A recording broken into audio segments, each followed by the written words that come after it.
You found your way to Whispers of Crimes, a quiet corner where the shadows of the past are gently told. Here, we speak of real crimes and mysteries, not to shock or scare, but to wonder, to reflect, and maybe to help you fall asleep.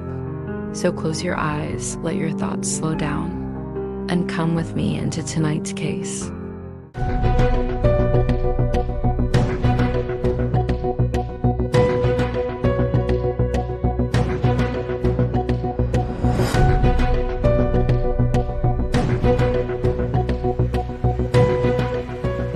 She was smart, brave, just 31 years old and planning to start over.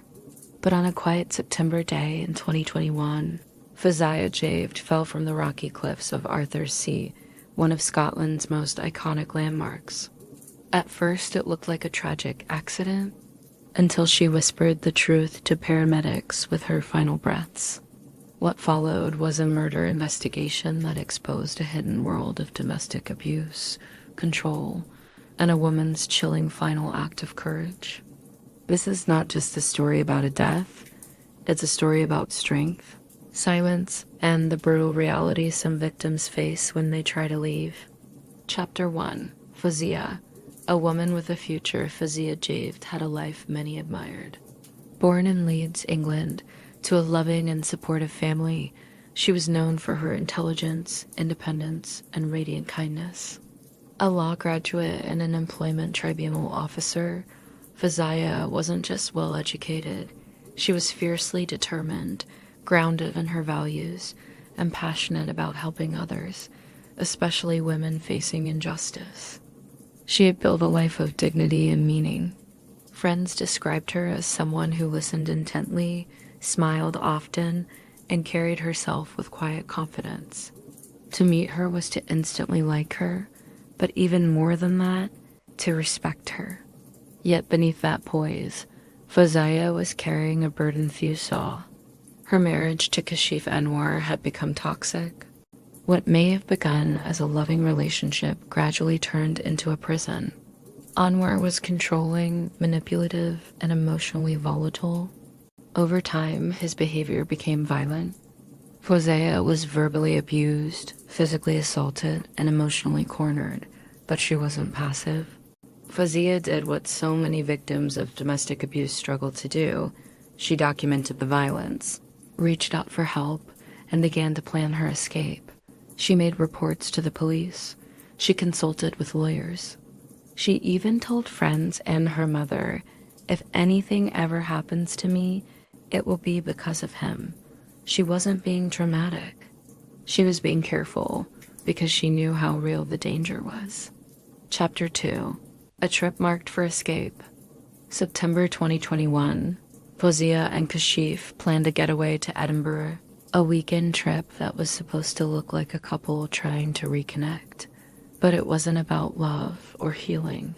For Fawziyah, this trip was meant to be her last act of pretense before walking away. She had a plan. She would return from the trip, speak to her solicitor, and initiate a formal separation. The abuse had escalated. She could no longer live in fear. But like so many women in abusive relationships, she understood that leaving was not just difficult, it was the most dangerous moment of all. The trip seemed normal on the surface.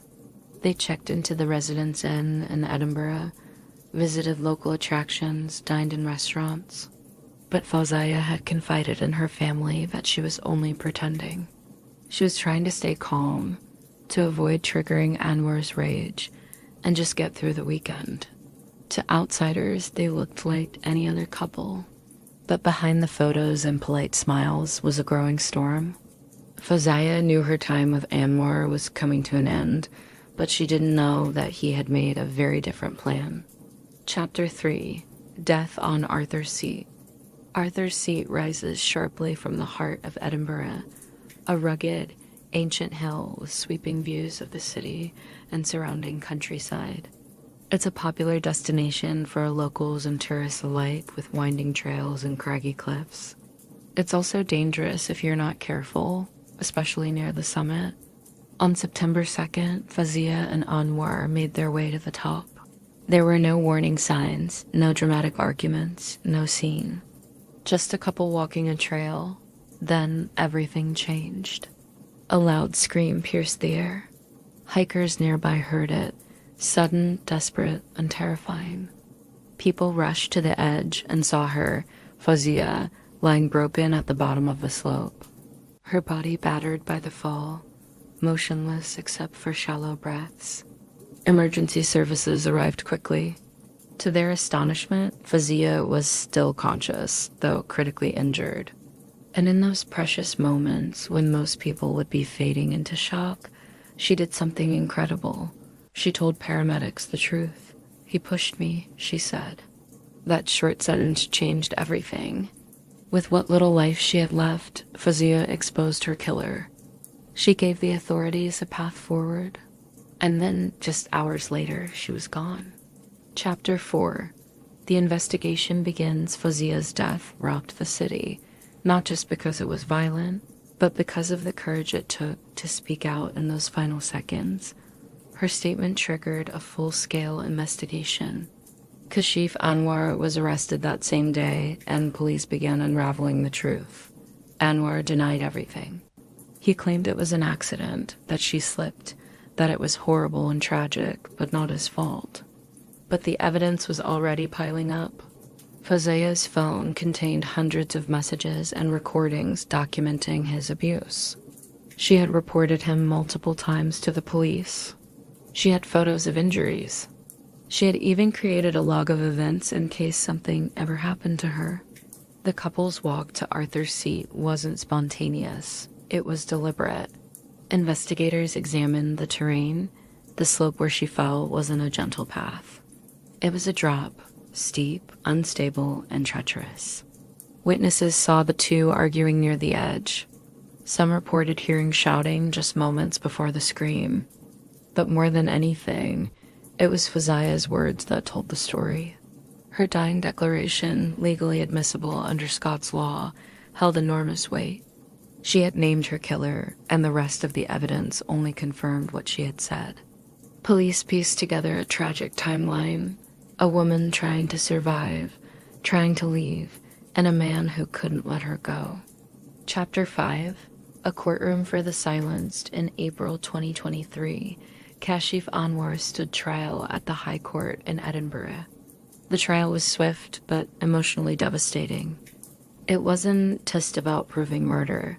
It was about telling the story of a woman who saw it coming, who did everything right, and who was still taken.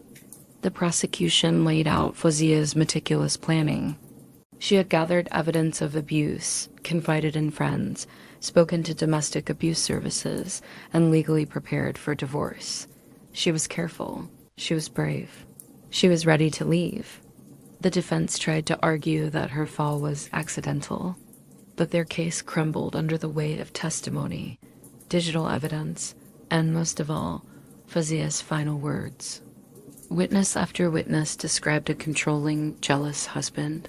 Fawziyah's own voice, in messages and recordings, revealed a woman living in fear but refusing to give up.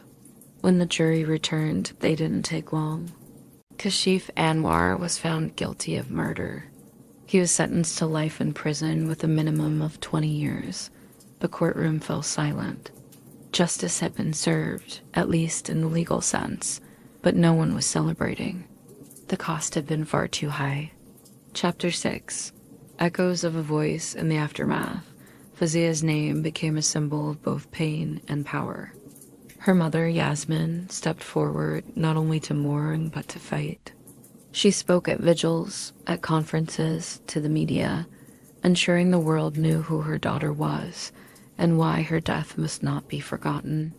Fawziyah's story became part of a larger conversation about domestic abuse, coercive control, and the terrifying risks involved in leaving an abusive partner. Charities cited her case when pushing for stronger protections. Advocates used her words to argue for better support systems, better policing, and better awareness. She had done everything a survivor is told to do and still paid the ultimate price. But she also did something extraordinary. With her last breath, she ensured her killer would face consequences. That courage reverberated far beyond the courtroom. Her final act of truth inspired countless others to speak, to share, and to seek help. Chapter 7. The lessons we still haven't learned. Fawziyah Javed should be alive today. She should be building her career, laughing with friends, visiting her parents, and living freely. But instead, she's a name etched into court documents, news articles, and memory. And while Kashif Anwar will spend the next 2 decades behind bars, the deeper injustice remains. The systems that failed her, the social silence around domestic abuse, and the tragic reality that leaving isn't always enough. Her case forces us to ask hard questions. Are we truly protecting victims when they come forward? Do we listen when they say they're afraid? Do we take coercive control as seriously as physical violence?